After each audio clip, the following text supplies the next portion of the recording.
There's a few affordable Chinese brands out there that try and offer very high-end complications for very good prices. They're making a lot of innovations, and today we're taking a look at a watch that makes a pretty cool innovation. I wouldn't call it a complication, but it's something very different and something that you only see on very, very high-end watches. They put two tiny sculptures on a tourbillon cage. This gets a very bespoke movement as well. You are getting what normally would cost tens of thousands, sometimes way more than that, from a Swiss brand, but since it's a Chinese brand, this is affordable and it's also really well made.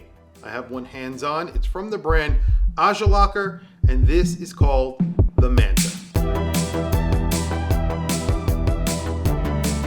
So this is one of those brands, those Chinese brands that are trying to do a little bit more and offer you a little bit more in their designs.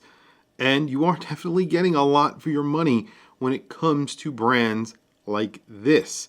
There are a few other brands that are really competing for your money and giving you so much watch for your dollar. This is skeletonized. They call it extreme hollowing on their website. Essentially, all it means is that there is a lot of the movement that has been taken away, so you're getting a very skeletonized movement.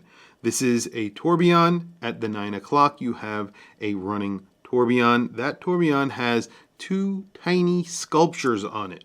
So I think this is one of the first brands that I have featured here on my channel that have done something very special with a very standard, what has become a standard complication these days, because there are a lot of tourbillons out there that are somewhat affordable. This is a free-sprung balance, and it gets, I believe, 60 hours of power reserve. So this movement is their own, and it is really nicely finished. I will do plenty of close-ups of the front of the movement and the back of the movement, and of course, that tourbillon where there are two manta rays that are rotating around with that tourbillon. It looks really cool. It doesn't look tacky in any way. It wouldn't be in your face. You wouldn't know it was there unless you told someone to actually look for it.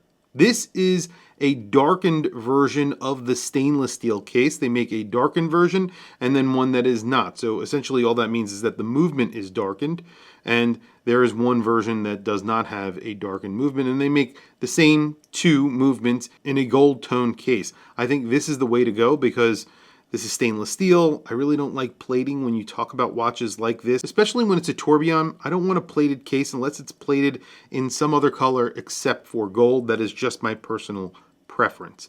I really like what they have done here. This is a double barrel.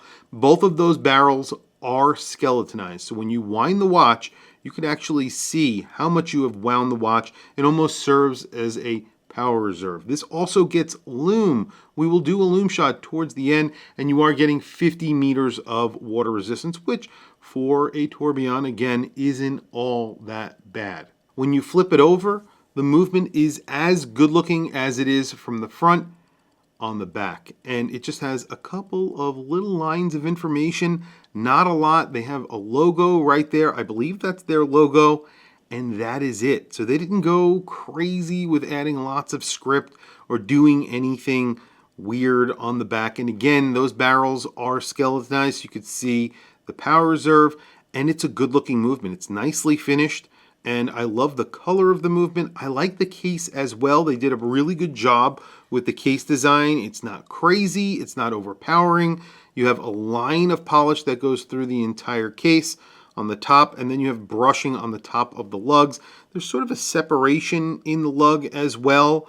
I kind of like it. It doesn't really have any function, but it looks good. And then you have a polished bezel. You have a dome sapphire crystal with AR coating, and you can see it's working pretty well. You can see the movement pretty well. There is a little bit of reflection, and you have a flat sapphire crystal on the back, a screwed-in case back, and of course you don't have a screwed-in crown here because this is not a dive watch, and you're getting 50 meters of water resistance, so that does make sense. And there's just a little bit of information about the watch on the case back. Also, you are getting a beautiful strap. Now, this is one other, I guess is a pet peeve that I have about watches like this that look way more expensive than they actually are. They're putting a strap on here that is a calf leather strap that has a pressed pattern in it. They're making it look like it's crocodile or alligator or whatever it is. I don't think they need to do that. What they need to do on straps like this, for watches like this, just put a suede leather strap, a really nice suede leather strap in this color with the orange backing. I think it looks great. That's all they need to do.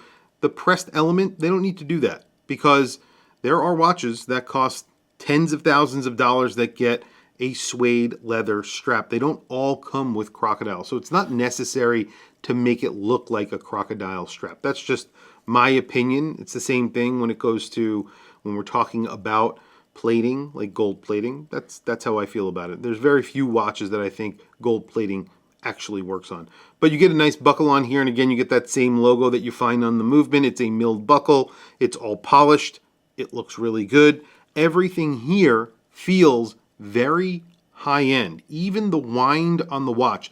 The winding on the watch feels really nice, and setting the watch, you have a nice click when you pull out the crown, and it is smooth, changing the time. So that is something that is a little bit harder to do, especially on these very bespoke movements. I've noticed some other movements, some other brands, cheaper tourbillons that don't feel as nice. Obviously, it doesn't hack. I have the crown out. It does not hack. And the bridges are finished really nice. You have some beveling on the bridges.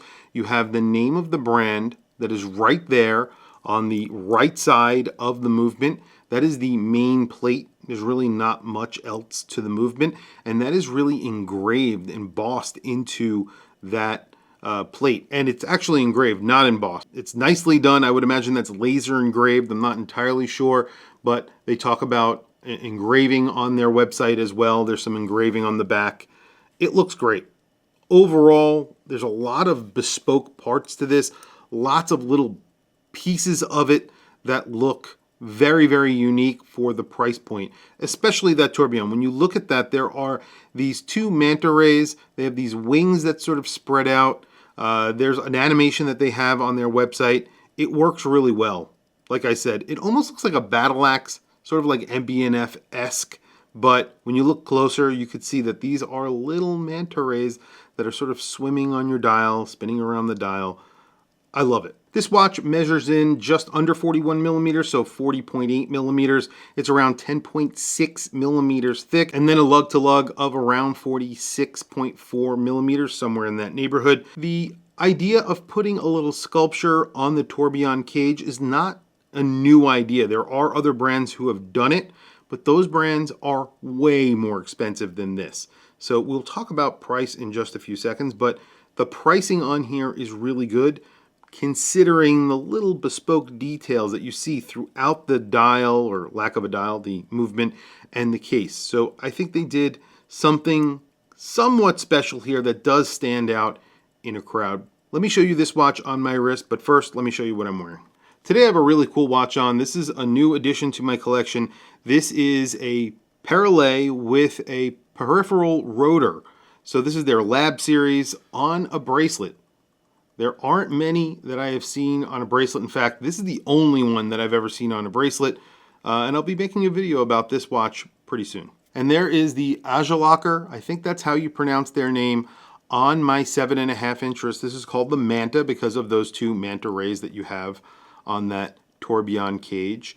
And I have to say, it looks a lot more expensive than it actually is. If I didn't know the brand and I saw someone wearing this watch, I would look at it and I would not immediately recognize this as a Chinese tourbillon that is affordable. I would look at it and think, wow, this must be an expensive watch.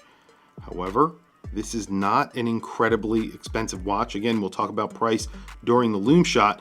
But before we do, I have a 7.5-inch wrist. This is around a 41 millimeter watch. It's 40.8 millimeters. You have a 46.4 millimeter lug to lug and a 10.6 millimeter or 10.4, somewhere in that range, thickness. And you can see it wears great on my 7.5-inch wrist. Well, there you go, Lume. Pretty good on here. There's Lume on the dial. There's a little bit of Lume in that, I guess it's not really a dial, the chapter ring. There's some Lume there, and then there's Lume on the hands. The fact that it has Lume is great because this is a tourbillon. It's meant to be a dress watch. This is not a sports watch, so there is lume. That is great. Maybe in the future they could lume a little bit of the elements, those little sculptures on the tourbillon cage. That would be awesome, so that you can see your watches working in the dark, and it adds a little bit of theater to it, because the lume would be, you know, kind of impractical except for being able to see that your watch is working. But a little bit of lume, maybe the eyes or something, I don't know, you know, something like that. I think that would be really cool, but that's just me maybe. Tell me what you think down in the comments below. What do you think of this watch? Tell me also down in the comments below. I'll tell you price. Price is $1,299. This will be going up in price, so that is at Kickstarter right now. So if you are interested, definitely check out their website. Check out their Kickstarter, which is live currently and funded many times over. They have done this many times, and they have funded many times, and they make deliveries on their watches, and they have some pretty amazing customers out there, people who really swear by their watches. I'm in a lot of different groups, and there are a lot of people who own very high-end watches and also own an Agilocker. And there's a reason. They're really nice watches for a very good price. Tell me what you guys think down in the comments below. I think that's a pretty good price because of what you're getting here, but I want to hear from you guys. Tell me what you think of this watch down in the comment section below. That's really it, guys. I will add a link to their Kickstarter. Check it out if you are interested. Don't forget to like, subscribe, hit that bell icon. It is super helpful for the channel, and I very much appreciate it. That's really it. Thank you for logging on. Thank you for watching this video. I will catch you guys in the next video.